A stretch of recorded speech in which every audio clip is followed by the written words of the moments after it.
So, on the advice of my daughter in law, who's a fabulous lover of literature, I have decided to start reading a chapter novel, chapter by chapter, or section by section for older listeners.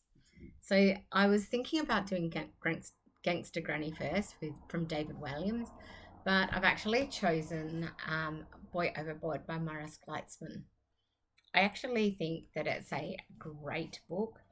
It's generally used in year 5 and 6 curriculum to link with refugees and migrants coming to Australia.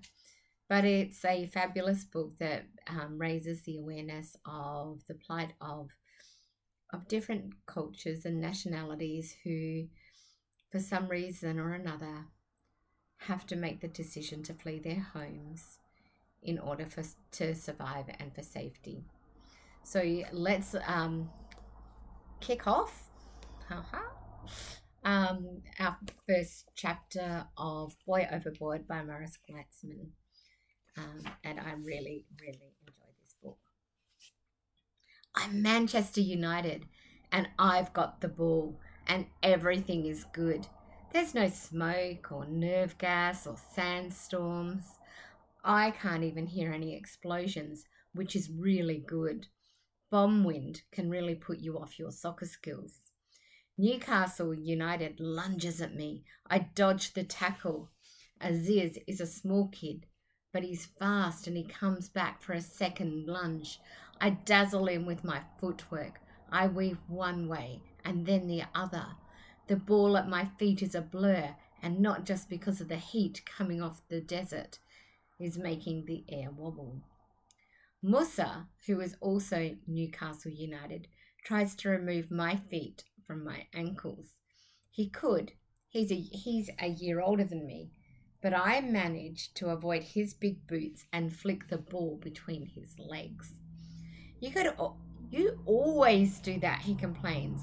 Grinning, I duck past him, steer the ball around the mudguard of a wrecked troop carrier and find myself in front of the goal. Only Yusuf, who's goalkeeper and referee, to beat. Yusuf crouches between two piles of rubble, not taking his eyes off the ball at my toes. Over here, Jamal, screams Zoltan, who's Manchester United with me. Pass! Normally I would. I'm known for it. Ask any of the 7 kids in my school. Jamal's a good dribbler, they'll say. A brilliant ball passer. If I had an unexploded shell for every goal I've set up for other people, I could go into the scrap metal in business. But this time, I want to score myself. I want to give a Desert Warrior whoop and smack the ball with all my strength and watch it whiz past Yusuf like a Scud missile. Just once. Jamal screams, Zoltan flapping his arms like a buzzard with a bellyache. Over here! I ignore him. I decide to shoot low and try for a curve. You have to do that with Yusuf. He's really good at diving saves, especially for a kid with only one leg. I can hear Aziz and Musa thudding towards me. I steady myself and shoot. Hopeless. I've sliced it, just like last time, and all the times before that. The ball trickles towards Yusuf. He doesn't even pretend it's a good shot. Doesn't dive on it or anything. He just picks it up and chucks it back over my head. Weak, laughs Aziz behind me. Zoltan is looking at me as though an American airstrike has hit me in the head and scrambled my brains. Jamal, he says, I was unmarked. Sorry, I say, waiting for him. Aziz and Musa try to make unkind comments about midfield players who think they're strikers but aren't. They don't. Nobody says a word.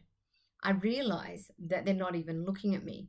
They're staring at something behind me. Their mouths are open with shock. For a horrible moment, I think it's the government. Soccer isn't officially banned, but the government does not like people playing it. I think they're embarrassed that we don't have an international sports star here in Afghanistan. I turn and look fearfully at the figure behind us. It's not what I thought. It's not an angry man in black robes and a long beard and an even longer swishing cane. It's something even scarier. A kid with a very familiar dress and headcloth. "Bibi!" I gasp. "Eek!" croaks his face slack with amazement. "It's your sister!" For a moment, there's silence except for the wind blowing in off the open desert and the sound of someone drilling bomb fragments out of their wall in the village. Bibi has a ball at her feet. She starts dribbling towards us. "I want to play," she says. We all back away. "No, Musa," begs Bibi. "You can't." Bibi ignores him. "I'm sick of being stuck indoors," she says. "I want to play soccer. Come on, you soft lumps of camel poop. Tackle me." Others are still backing away and looking at me and realize that I have to do something. This person putting us all in danger is a member of my family. My first thought is to yell at her, and then I remember she's only 9. 2 years ago, I used to get distracted and forget things too. Bibi must have forgotten that girls aren't allowed to leave the house without a parent. She must have forgotten that females have to keep their faces covered at all times out of doors.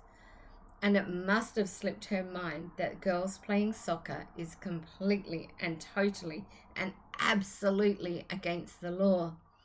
"Do something," Aziz mutters at me. I open my mouth to remind Bibi about this and then close it. There's no time for talk. She's only meters away from us now, eyes glinting as she dribbles the ball with her bare feet. If a government official walks out of the desert and sees this, he'll be slashing us and swashing his cane at us before I can say, "But she's only 9. And then the government police will come around to our place and drag Mum and Dad off for not controlling their daughter. "Tackle her," I say to the others. They stare at me confused. "Get the ball off her," I say. Now they understand. We all lunge at Bibi. Without slowing down, she sidesteps Aziz, weaves past Musa, and flicks the ball between my legs. I can't believe it. She's remembered every single ball skill that I've ever taught her. "That's not fair," I yell as I sprint after her. "You promised you'd only do soccer in your bedroom. You promised." She ignores me and heads for goal. Yusuf, uncertain, crouches on the goal line, eyes on the ball. Zoltan has caught up with her. "Bibi," he yells. "Over here, pass." I can't believe it. All Zoltan can think about is getting a shot at goal, and suddenly I don't want Bibi to pass to him. I want her to have the shot herself. "Me," screams Zoltan. Bibi ignores him. Without steadying herself or pausing to pull up her skirt, she shoots. It's a great shot, low and hard. Yusuf dives, but the ball scuds past his fingers and hurtles into the rocket crater behind him. "Yes," I hear myself yell. "Go for Afghanistan," yells Bibi. Panting, she gives me a proud grin. I grin back, and then I remember I'm her older brother, and it's my job to be stern with her when she's risking everyone's safety, including hers.